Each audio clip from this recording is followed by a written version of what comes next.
The second time I met O.J. Simpson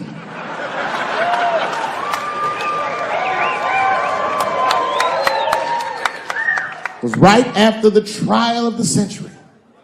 There I was, now a young man of probably 23. O.J. Simpson was the most famous or infamous face on planet Earth. I was in a restaurant in Beverly Hills with my agents. I wasn't alone in the restaurant, but I was alone. I was the only black person in the restaurant. And in the 90s, that felt very uncomfortable. Now I tend to enjoy it at this age.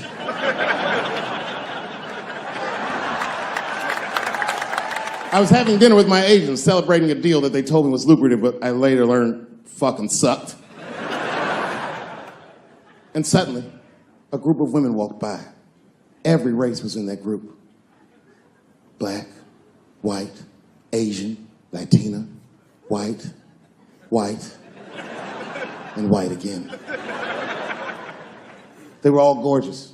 I watched them walk by. Then, I saw a familiar face.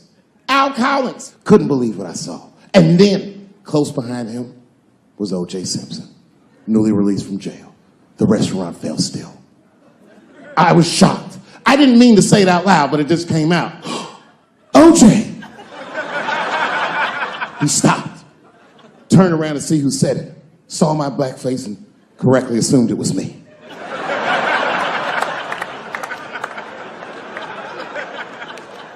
I was sitting in the corner of the booth. He leaned over all the white people I was having dinner with and shook my hand. How are you, young man? He looked in my eyes, and I could see in his eyes that he didn't remember meeting me the first time. And then he walked away.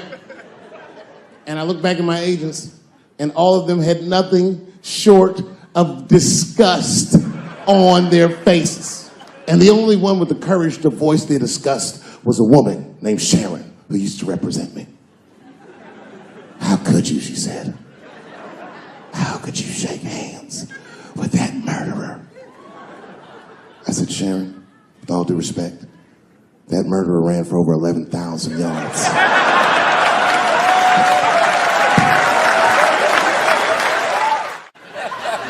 Now, I could be bitter and blame all the police, but no. I'll tell you who I blame. It's those fucking sketch artists. They keep drawing the same brother over and over again. Who is this generic man we all look like? I want to know what they say when it's us. You know what I mean? They'd be in that room like, did you get a look? Did you see the guy that tried to rob you? Yes! Yes, I did!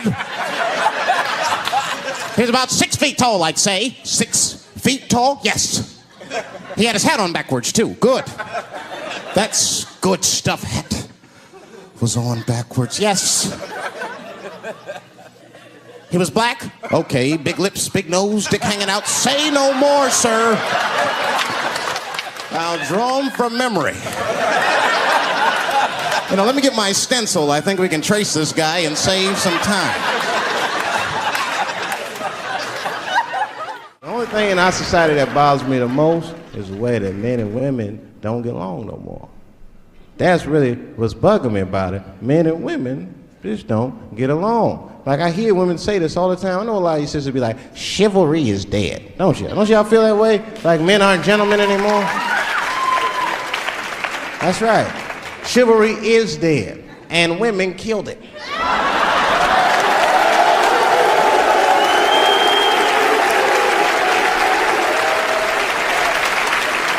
There's a fundamental difference in the way we're going to see things. We're not going to see eye to eye on this issue.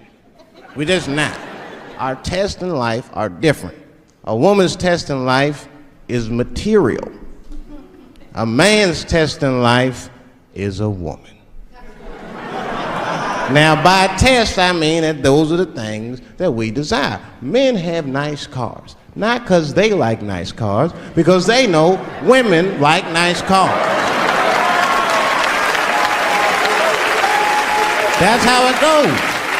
Because men are hunters, and the car is the bait. And a woman comes and says, ooh, nice Porsche. Gotcha, bitch. That's how it is. That's true. Come on now, you go to a woman's house, her house be comfortable as shit. Women love comfortable surroundings, so men get comfortable surroundings. But let me tell you something. If a man could fuck a woman in a cardboard box, he wouldn't buy a house. But that's still not where chivalry got killed. Chivalry got killed by the feminist movement on the magazines that got women going crazy because women got too much advice about men from other women. And they don't know what the fuck they talking about.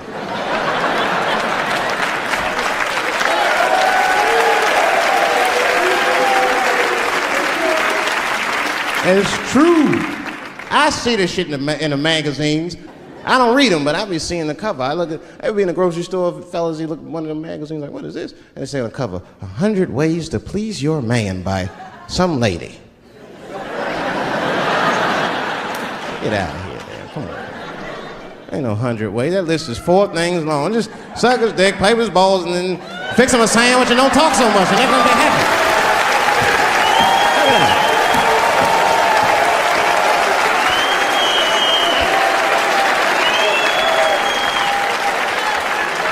And then the magazines trick the women.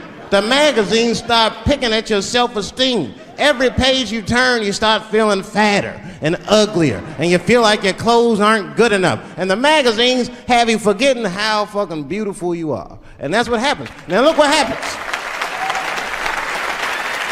And then you forget how beautiful you are, and we all suffer. If pussy was a stock, it would be plummeting right now because you flooded the market with it. You're giving it away too easy.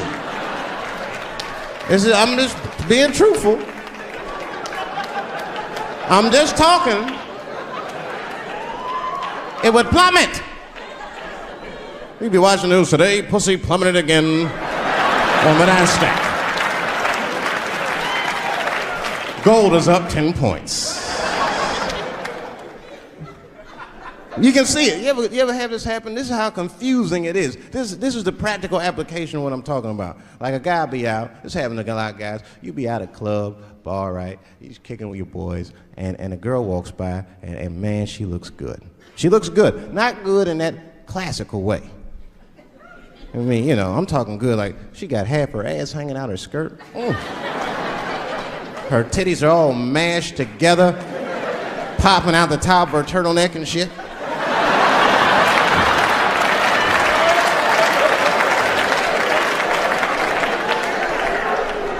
And you with your buddies, right? You with your buddies, you got a couple drinks in you, and you see a girl like this, you might try to talk to her. This might not come out right. I don't know what you say, but damn, look at them titties! Right? The girl gets mad and says, wait a minute. Just because I'm dressed this way does not make me a whore. Which is true. Gentlemen, that is true. Just because they dress a certain way doesn't mean they are a certain way. Don't ever forget it. But ladies, you must understand that that is fucking confusing. Just is. Now that would be like me, Dave Chappelle the comedian, walking around the streets in a cop uniform. Somebody might run up on me. Oh, thank God. Officer, help us. Come on, they're over here. Help us. I'm like, oh, just because I'm dressed this way does not make me a police officer. You understand what I'm saying? It's like, all right, lady, fine. You are not a whore. But you are wearing a whore's uniform, I'll tell you that shit right now. Little misunderstandings can happen. And then men, we misunderstand women a lot. You know, we always undermine their feelings. You can't do that to them. You can't, because, see, feelings are, you see how they're clapping? Feelings are very important to women. They are all important to women. I'm just learning this shit. Everything's based on how they feel. You can hear when they tell stories. You ever hear a man tell a story, it'd be just facts. Who, what, when, where, why. It was me and Bob, we was at Safeway. Then that nigga Bob said this, then I punched that nigga, and then I broke out. That's the story.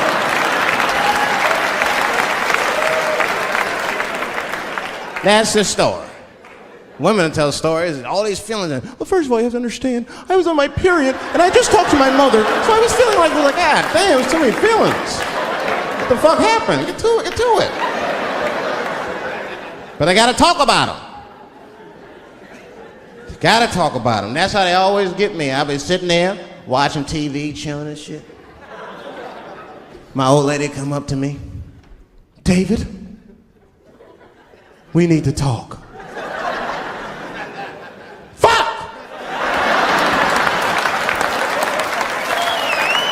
I don't say that out loud. That's how I feel inside. Because I know every time we need to talk about some shit that I gotta do. We don't ever have to talk about anything she needs to do.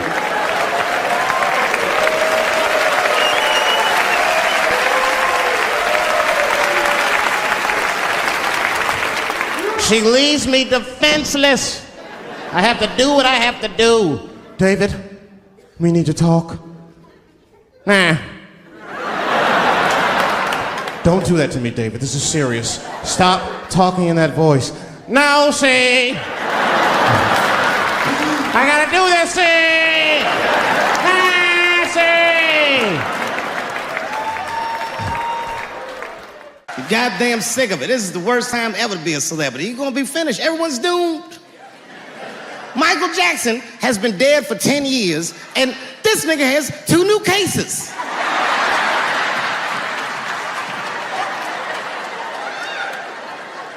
And if you haven't watched that documentary, then I'm begging you, don't watch it.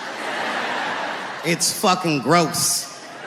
I felt like HBO was sticking baby dicks in my ears for 4 hours straight.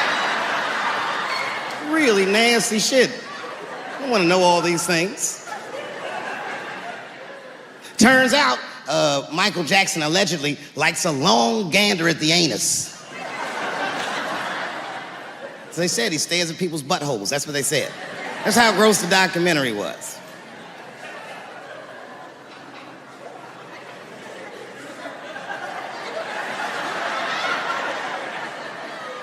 I'm gonna say something that I'm not allowed to say. But I gotta be real. I don't believe these motherfuckers.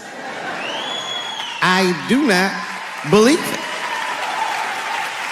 But let me qualify the statement. I am what's known on the streets as a victim blamer.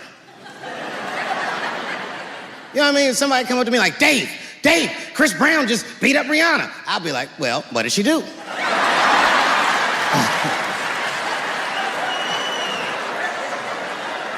Dave, Michael Jackson was molesting children. Well, what were those kids wearing at the time?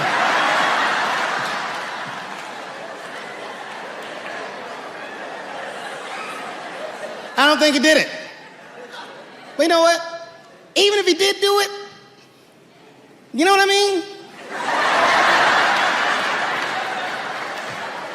You know what I mean? I mean, it's Michael Jackson. I know more than half the people in this room have been molested in their lives. But it wasn't no goddamn Michael Jackson, was it? This kid got his dick sucked by the king of pop. All we get is awkward Thanksgivings for the rest of our lives.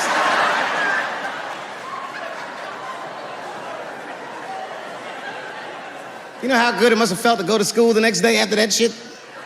Hey, Billy, how was the weekend? How was my weekend? Michael Jackson sucked my dick. And that was my first sexual experience. If I'm starting here, then sky's the limit.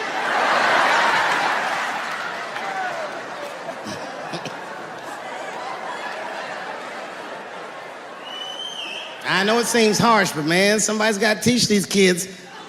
There's no such thing as a free trip to Hawaii. Yeah, he's gonna want to look at your butthole or something.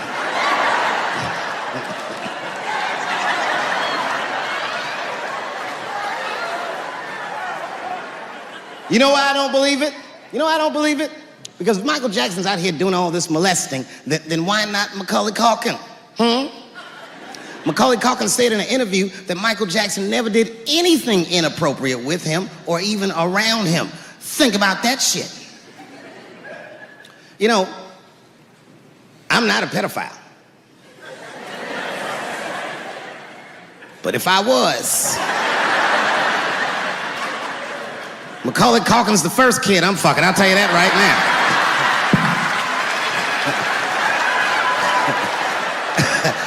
I'd be a goddamn hero. Hey, that guy over there fucks a kid from Home Alone. And you know how hard he is to catch.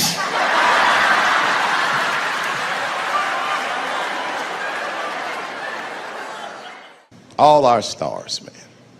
R. Kelly pissed on his victim. I know, it was rough. But I mean, again, I can't even judge R. Kelly. First of all, we don't know if these allegations are true, and not even if they are true. If you want to know how I feel about it honestly, if a man cannot pee on his fans, I don't want to be in show business anymore because, well, that's why I got in the game, baby. I got dreams too.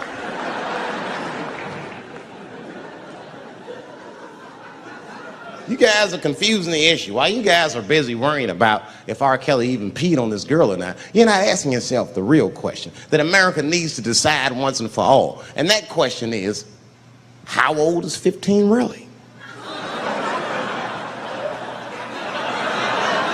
No, that's a good question. That's a good question. I'm not saying that a person is as smart as they're going to be at 15. That's not what I'm saying, man.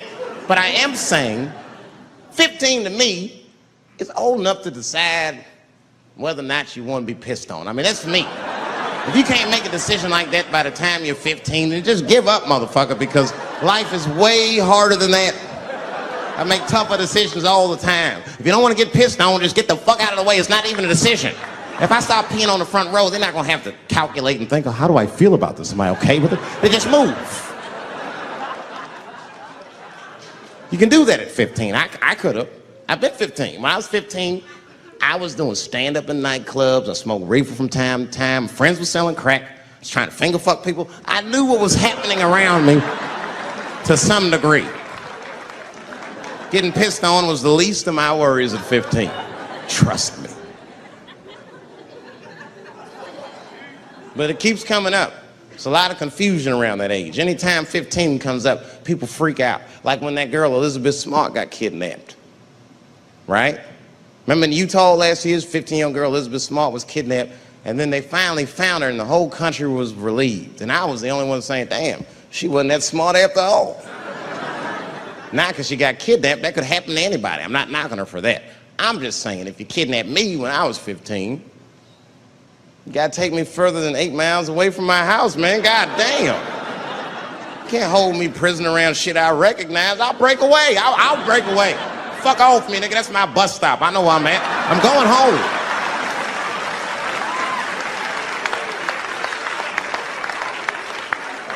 She was missing for 6 months, 8 miles away from my house. That's 2 exits, man. That's nothing.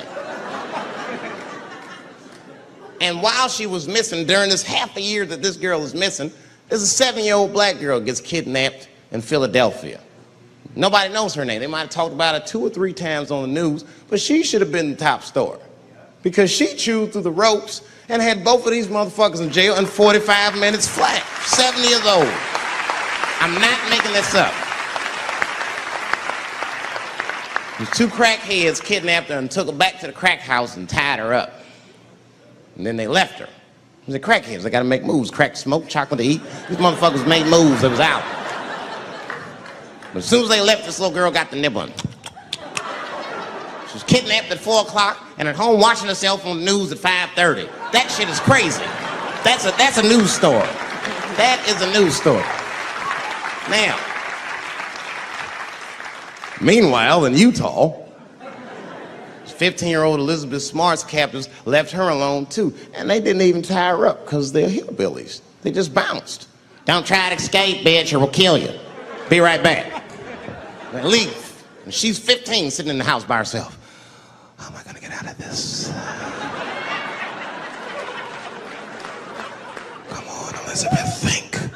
Think, Elizabeth, how am I gonna get out of here? don't you just open the fucking door and go outside? Have you thought about that? Do you have a quarter? Do you know your phone number? You're 15, bitch, run. Stop thinking and stop making moves.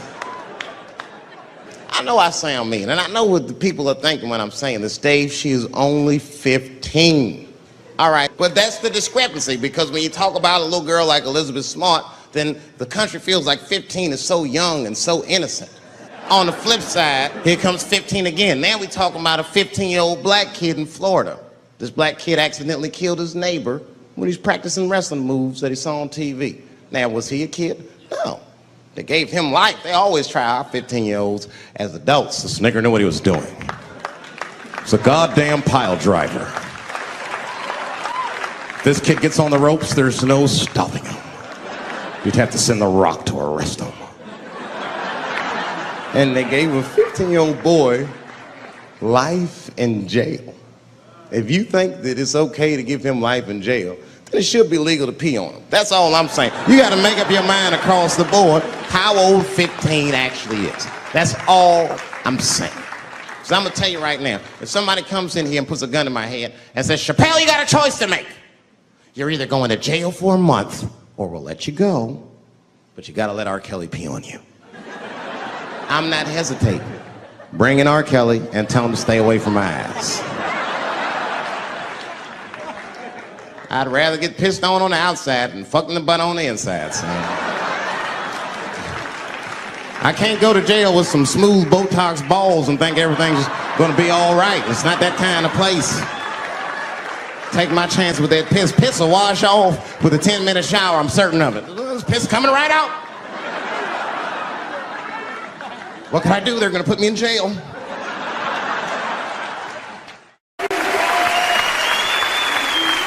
It's too much pressure. That's my problem. I can't handle pressure. Sometimes pressure make me talk different. I'm serious. You ever have like that social pressure? You ever talk to somebody who's fake and they make you fake? Like, they come and be like, hey, how you doing? You're like, fine, how are you? And you're like, I don't even talk like that. I get sick of that shit. I do. It just makes me sick. Sometimes I'll talk crazy just to make myself feel better. You ever do that? Just start talking like crazy. Like, you ever hear this voice? Man. That's how bad guys used to talk in the 40s. In the old days. See, I talk like that. Not all the time, but if somebody put the pressure on me, fuck it, I gotta cut loose. Like the police pull me over, I'll talk crazy.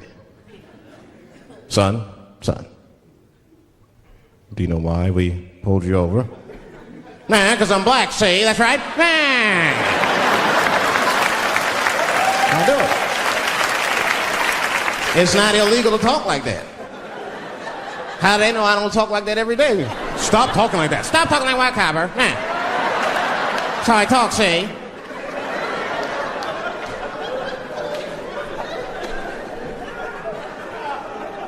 You gotta make life interesting like that, because the shit is flimsy.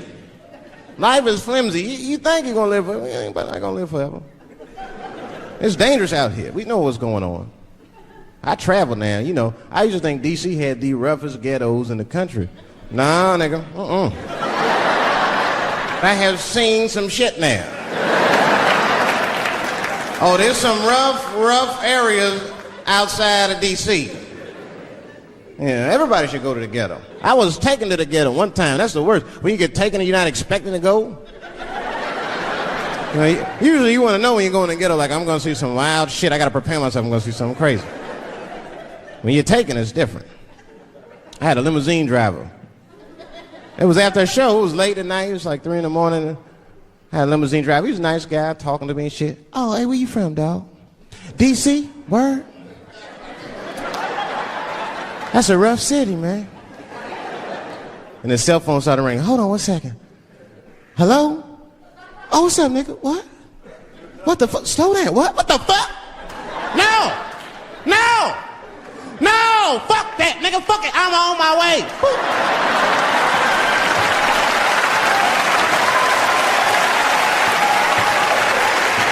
Hey. I gotta make a stop real quick. At 3 o'clock in the morning. I didn't know he was taking me to the ghetto at first. I started looking out the window. I was like, what the fuck? It's gun store, liquor store, gun store. Where the fuck are you taking me? This don't look good. He didn't say shit. He just pulled up in front of an old rickety building that looked like a project. Now, I'd never been there before. I'm not sure if it was a project, but it certainly had all the familiar symptoms of a project. A fucking crackhead ran this way.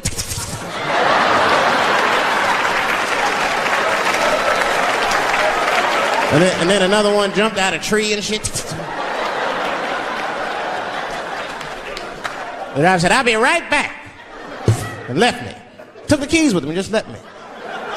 At 3 o'clock in the morning, in front of a project, in a fucking limousine. This was not good. I was like, man, I gotta look around and see if I can see some landmarks and figure out where I'm at. Might have to escape on foot. Now, this is when I knew I was in a bad neighborhood. You only see this in the worst neighborhoods. Remember, it's 3 o'clock in the morning. It's 3 o'clock in the morning. I look out the window. It was a fucking baby standing on a corner. Look at this. And the baby didn't even look scared. He was just standing there.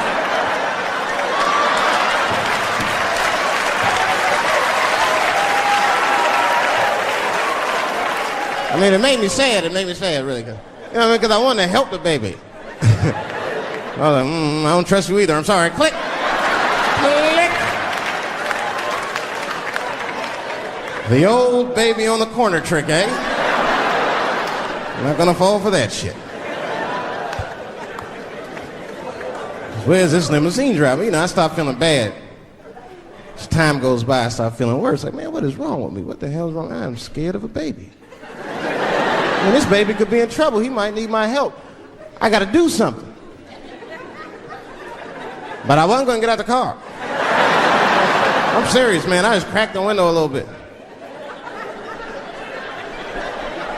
There's an old limousine. I can roll it down.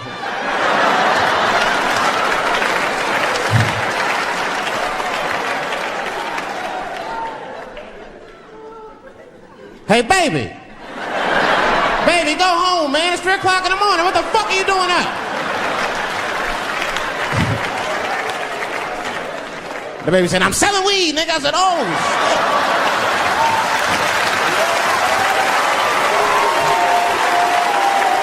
I wasn't expecting that.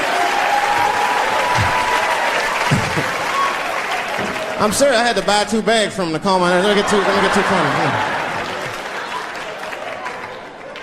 Got back in the car and rolled me a joint, man. So, that shit was scary, man. Every once in a while, like a crackhead would come up to the car and look in the window. It was like Jurassic Park, and should he be looking on the car? Hey, get out of here, cracky. That baby was still standing there, man.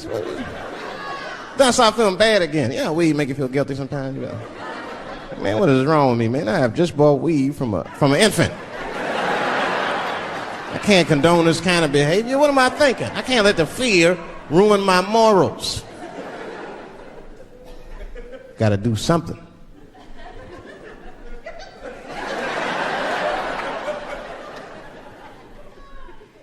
Hey, baby. Stop selling weed, all right? You got your whole life ahead of you. He said, fuck you, nigga. I got kids to feed. I said, God damn. Can't do everything.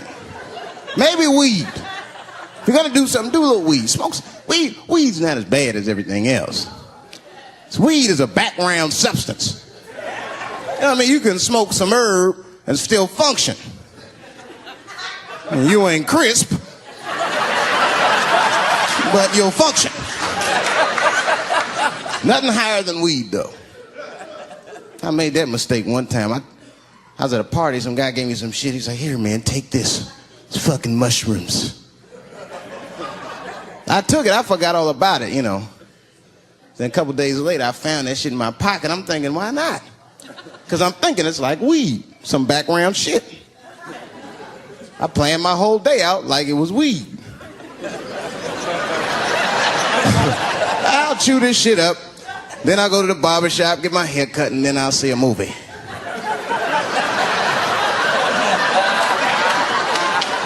I chewed it up. So far, so good. Then I was in a barber shop like an hour later. And it's funny because I was just thinking to myself, I was like, ooh, this stuff sucks. Tastes like athlete's foot. I feel sick, but I'm not really high. Then I looked in the mirror. I saw the barber's reflection, man. It looked like a big penis was cutting my hair. I freaked out. I started talking to myself, Dave, calm down. You're on drugs. This is what drugs do. Okay, you know that there is no way that a penis can cut hair. But I started freaking out, man. I just couldn't take it anymore. I jumped out the chair, half my hair was cut, I didn't care. I didn't, I just gave a barber a handful of money. It was weird, the balls opened up. Anyway, I ran home, man. I ran home as fast as I could. Tripping. I looked at the clock, it was 2:42. I was like, damn, 2:42? I gotta sober up. I had never been this high this early. I took a shower. I was still high. I said maybe music will do the trick. I listened to every CD I had. I was still high. Exercise, that's what I'll do. I ran around the block 4 times, still high. Took a nap, woke up, fucked up.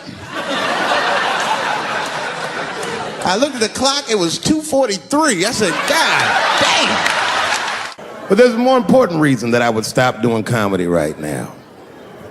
And this reason is the real reason that's been percolating, and it really is the crowd, not you. I'm talking about the crowd on the big stage. It's too hard to entertain a country whose ears are so brittle. Motherfuckers are so sensitive, the whole country is turned into bitch-ass niggas.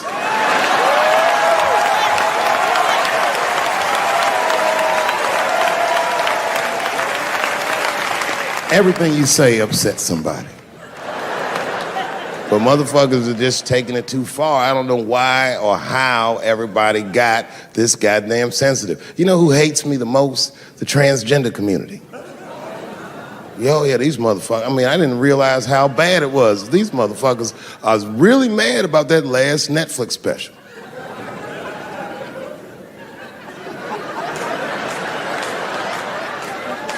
It's tough, man. I don't know what to do about it because I like them. I always have. Never had a problem with them. You know, just fucking around. As a matter of fact, I think I make fun of everybody, and I mean, as a group of people, they have to admit, it's kind of fucking hilarious, man. I'm sorry, bro. It's like, I've never seen somebody in such a hilarious predicament not have a sense of humor about it. They're born feeling like there's something other than they're born as, and that's kind of funny, you know? I mean, it's funny if it's not happening to you. I believe transgenders. I don't understand them either, but I know they mean what they say. Them niggas cut their dicks off. That's all the proof I need. I've never seen somebody just throw their dick away. Don't need it.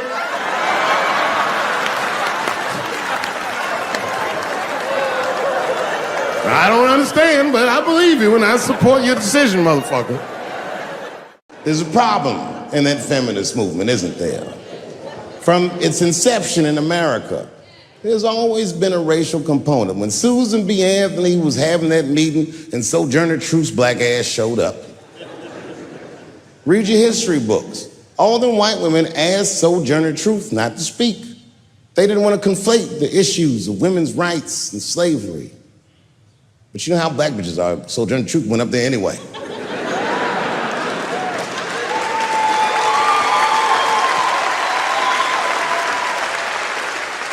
She did a famous speech. She said, "Ain't I a woman? Ain't I a woman?" That's right. And listen. I supported the Me Too movement, but the whole time I thought that the way they handled that was stupid.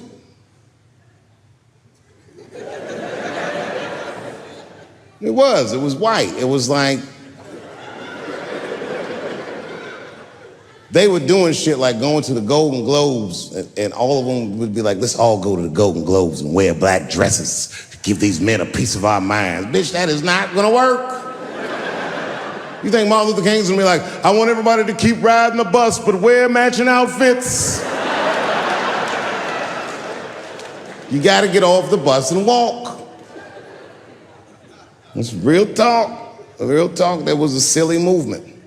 I want everybody to wear a crocheted pussy hat so they know we're serious. What the fuck was y'all doing?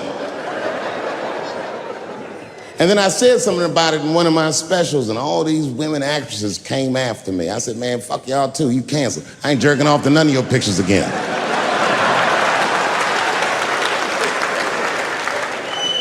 They were like, "Who is he to tell us anything?" I'll tell you exactly who I am. I'm the one that got off the bus and left $50 million on the bus and walked.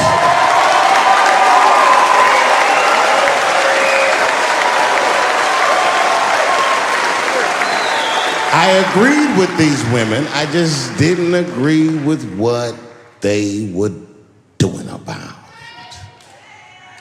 it. Right. No, it was annoying as fuck. Because if these women were serious, you know what they would have done? They all would have fired their agents. And they would have went to the mailroom of one of these big agencies and found a woman that was busting her hump in there and said, "If you want to talk to us, then you have to talk to her." And if they did that, then she would be big and they would be big and nobody would get fed to Harvey Weinstein. But did they do that? No. Was that their idea? No. Surprisingly, it was mine. What I think the feminist movement needs to be very successful is a male leader. I'll do it. I will. I will lead you women to the promised land. I will make sure you get equal pay for equal work. I will make sure that nobody harasses you or fucks with you on the job. I will protect all of your interests. And all that I ask for in return is that you suck my dick. Timmy was one of my first white friends, like, in my life, man. He was a good dude, too. He moved to Silver Spring from Utah, of all places. I guess his family was affiliated with that Mormon church they got down there. And me and him used to hang out. And one day I was at his house, we were just hanging out, and Timmy says, "Dave, why don't you stay for dinner tonight?" I said, "Oh, man, I'd love to, but I can't. If I'm not home before dark, my mother will kill me." That was a lie. My mother had several jobs. I hadn't seen her in like 3 or 4 days. And the only reason I lied to Timmy was because at that point in my life, it was my experience that white dinner wasn't delicious.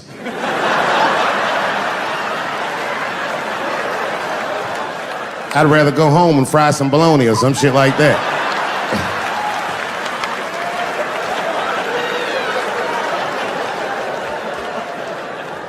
But then old Timmy threw me a curveball I wasn't expecting. He said, "Oh, it's too bad you can't stay, Dave, because Mom made stovetop stuffing." I said, "What the fuck? Stovetop?"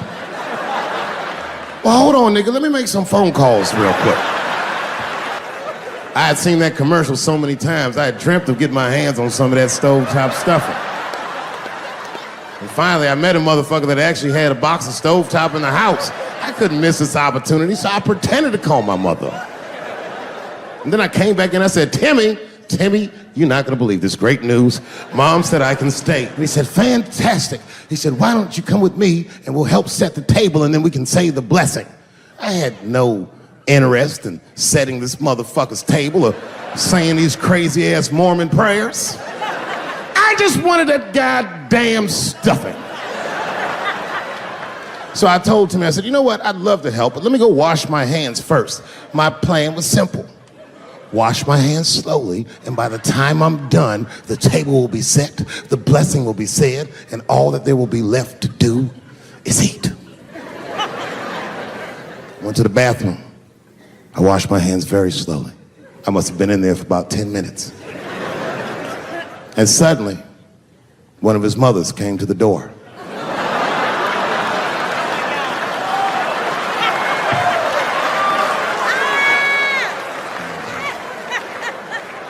She was like, hi, David, right?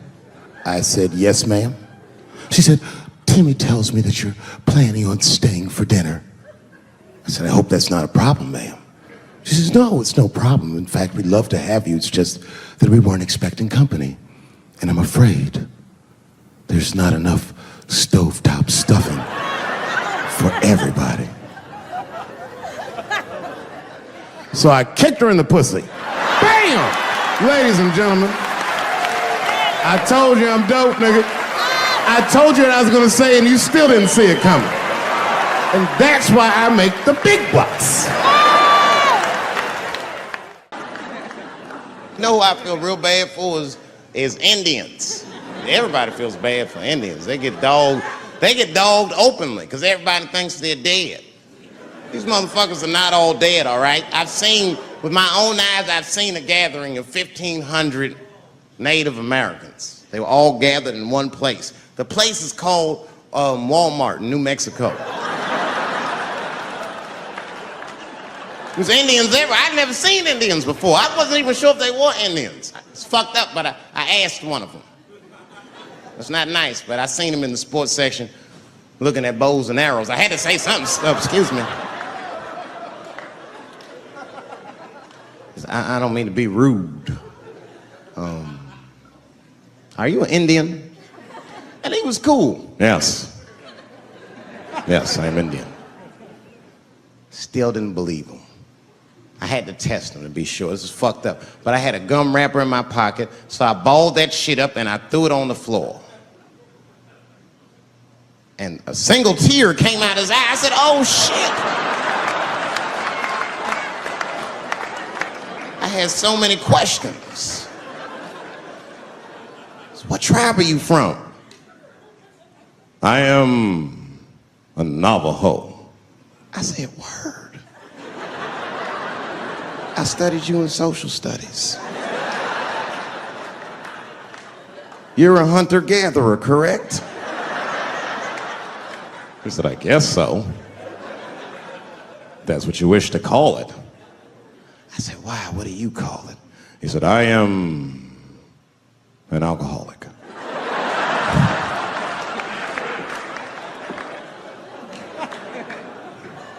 I said, well, what's your name, dog? He said, please. Dog is my cousin. That's a good guess. My name is Running Coyote. What is your name, friend? And that shit caught me off guard. I mean, I didn't want to say my name was Dave to a motherfucker named Running Coyote. This don't feel good enough. He just put me on the spot. I said, huh? My name, what? Oh, my name's Blackfeet. Then I changed the subject. Forget about me. What's going on with you? I want to meet your chief. Why don't me, you, and your chief and your friends get together tonight? We could have a real live peace pipe smoking ritual. We need to celebrate, nigga. I thought you were dead. And he set it up. It was beautiful. It was just like I dreamed. We was all sitting around. Them Indians was beating the drum. Some other Indians came out the back with a long blanket that was folded in half and put in front of us. Open that shit up, and on the blanket was a long wooden pipe with feathers. And bags of weed were all over the blanket. And Chief walked over.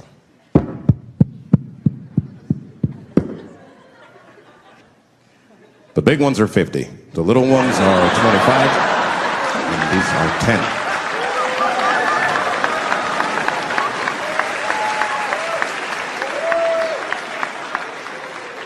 Me and those Indians got high as shit. I was begging. I told the chief, he was talking, I cut him off. Time out, chief. Sorry to interrupt. Fucking smashed, man. The weed's too strong. I'm itching. This is PCP. The spirits have got me. Chief, the spirits have got me. And the chief threw some water in my face. Calm down, blackface. Splash! I said, hey, it's Black feet, motherfucker. Take it easy.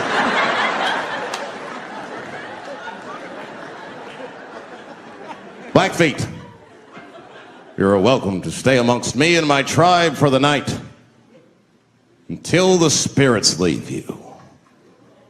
And they gave me my own teepee to sleep in, which sounds nice. I personally felt like it was a little fucked up, you know, because they all had houses, man. It's like, why can't I sleep with y'all in the house and watch TV? Nigga, I can't be on this grass all night. Now, I was hanging out with a friend of mine. He's a white guy, you know. We were just hanging out. And we were lost in the city, you know, we were smoking a joint. Now, I don't know if it was a coincidence that we were lost and high and shit, but... my white buddy, he was smoking a joint. Dave, it's the goddamn cops.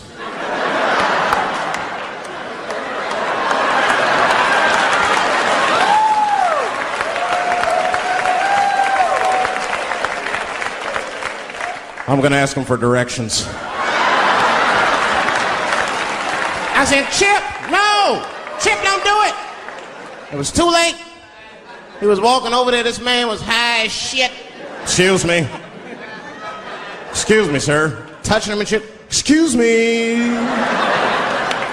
Need some information. Start confessing things he shouldn't confess. I'm a little high. All I want to know, which way is 3rd Street? The cop was like, hey, take it easy. You're on 3rd Street. You better be careful. Go ahead, move it. Move it. And that's all that happened. That's the end of the story. Now, I know that's not amazing to some of you, but you ask one of these black fellas, that shit is fucking incredible, isn't it? I'm saying a black man would never dream of talking to the police high. That's a waste of weed.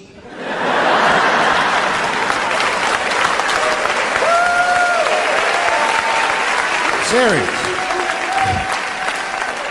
I mean, I'd be scared to talk to the police when I'm sleepy. They fuck around and get the wrong idea and shit.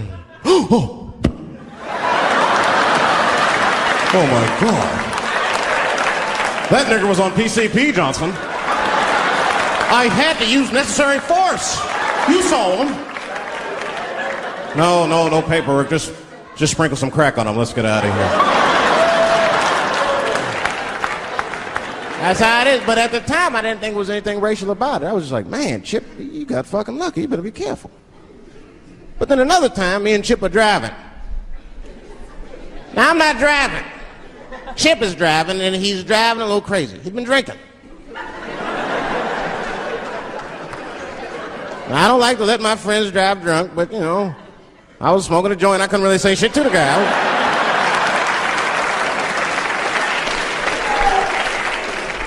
And we get at a red light. We stop at a red light. And a car pulls up next to us. And I'll never forget it. Chippy looks at me, he's all drunk, and she's like, Dave, I'm gonna race him.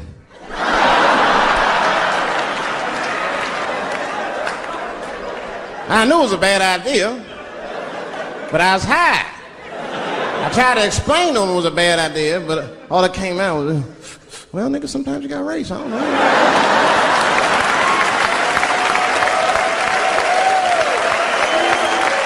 Man, that light turned green and Chip took off, zigzagging and shit so no one could pass. The other car didn't even know he was racing.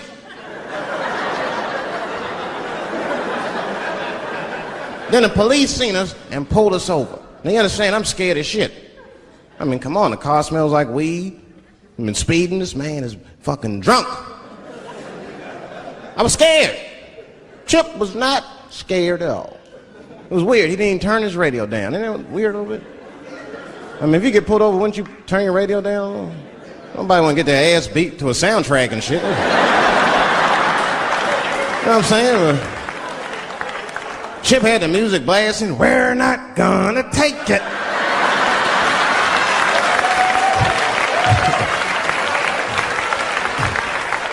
He looked over and said, Dave, just relax. Close your butt cheeks. Just relax. Let me do the talking. You wanna know what he said? This is almost exactly what he said. I couldn't believe it. He says, oh. Sorry, officer, I didn't know I couldn't do that. I was fucking shocked. The cop said, well, now you know. Just get out of here. Just get the fuck out of here. Chip said, okay, I will, sir. Thank you. What? What's wrong with you, Dave? I didn't know I couldn't do that. He said, that was good, wasn't it? Because I did know I couldn't do that. I'll be real with you, and I know nobody gives a fuck what I think anyway. I'm not for abortion. Oh, shut up, nigga.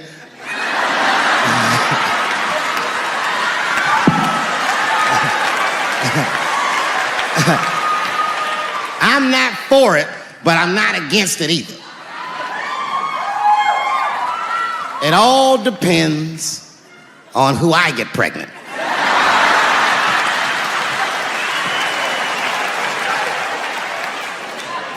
I don't care. I'm tell you right now, I don't care what your religious beliefs are or anything. If you have a dick, you need to shut the fuck up on this one.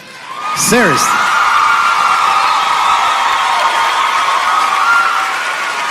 This is theirs. The right to choose is their unequivocal right. Not only do I believe they have the right to choose, I believe that they shouldn't have to consult anybody except for a physician about how they exercise that right. Gentlemen, that is fair. And ladies, to be fair to us, I also believe if you decide to have the baby, a man should not have to pay.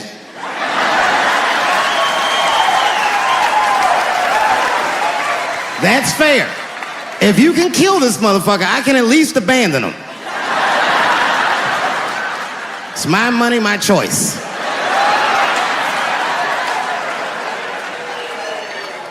And if I'm wrong, then perhaps we're wrong. Just figure that shit out for yourselves.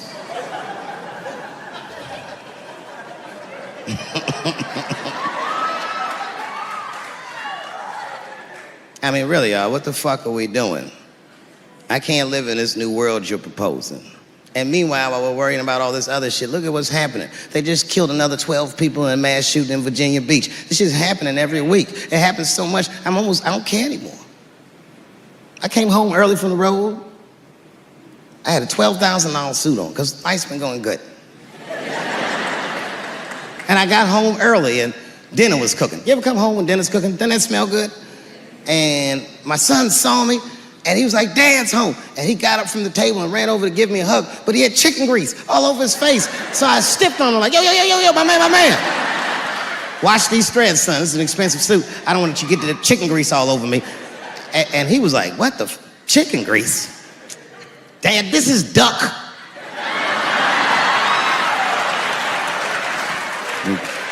A tear came out of my eyes.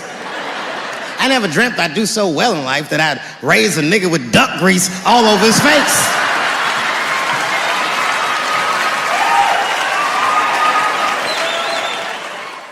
So one time racism saved my life, man. I was on a plane.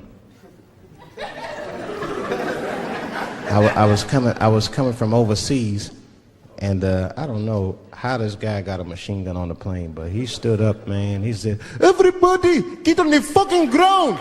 Nobody look at my face. I started freaking out because he was Chinese. I was like, why is he talking like that?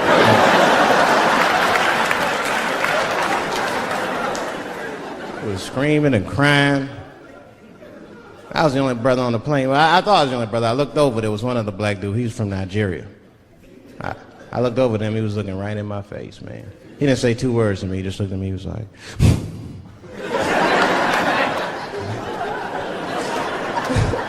He didn't need to talk. I knew just what he was talking about. I looked right back at him. I was like...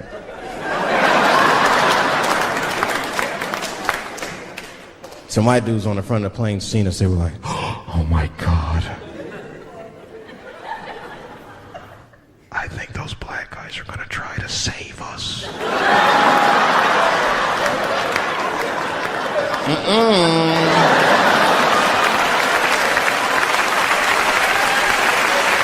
We were just communicating that we understood the situation. We were both seeing the same thing. What we understood was simple. Terrorists don't take black hostages. That's the truth. I have yet to see one of us on the news reading a hostage letter and shit. They is treating us good. We all chilling and shit. I'd like to give a shout out to Ray Ray and Big Steve and send some Newport.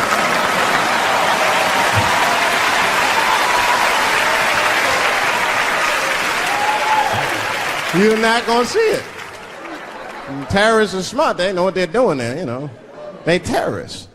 They know what black people's bad bargaining chips.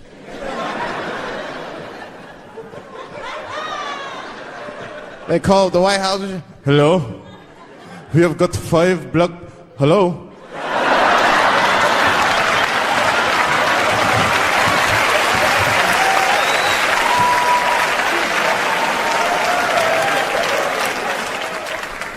You'd be back in D.C. You know, I was thinking, man, this is an election year. I'm gonna ask you, you're a white guy, do you know who you're voting for yet? Don't know, do you? Now you see that? You see what just happened here? Let me tell you something. That is a cultural thing. He knows who he's gonna vote for. He's just not gonna tell me. See?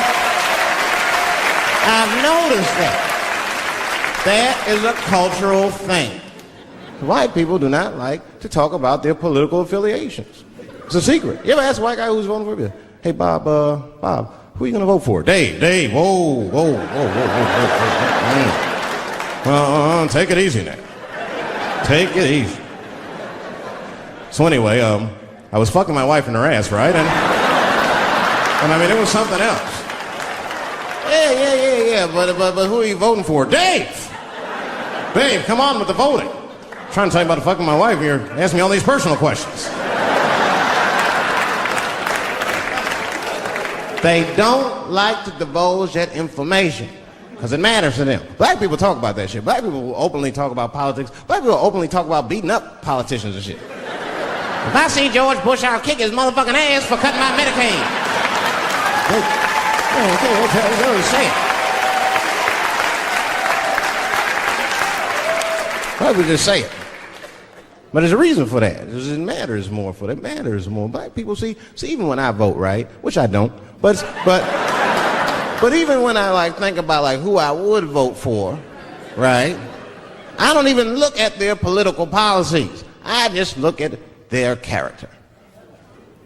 You know what I'm saying now? You gotta read, no, I'm serious. You gotta read between the lines. You look at Clinton, and black people like Clinton, because we've seen him on the campaign. I saw one thing on the campaign trail. He actually just picked a black baby up and kissed him. Come here, you little nigger baby. Mwah! I just kissed him. I said, I like that. He did not hesitate or nothing. You see George Bush Jr., he be there, ugh.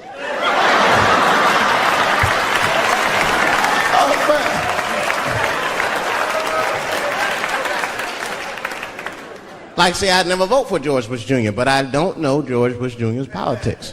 The only thing I know about George Bush Jr. is that guy sniffed cocaine. That's right. Now listen, we cannot have that shit in the White House. That might be fine for a mayor, but goddamn it, not in the White House. Not in the White House. You know what I'm saying? The stakes are too high in the White House. Can't have no cokehead president. He be selling nuclear secrets for $20, $30 and shit. He'll be in meetings embarrassing America. Come on, sign the treaty, baby. I suck your dick. Like, what the?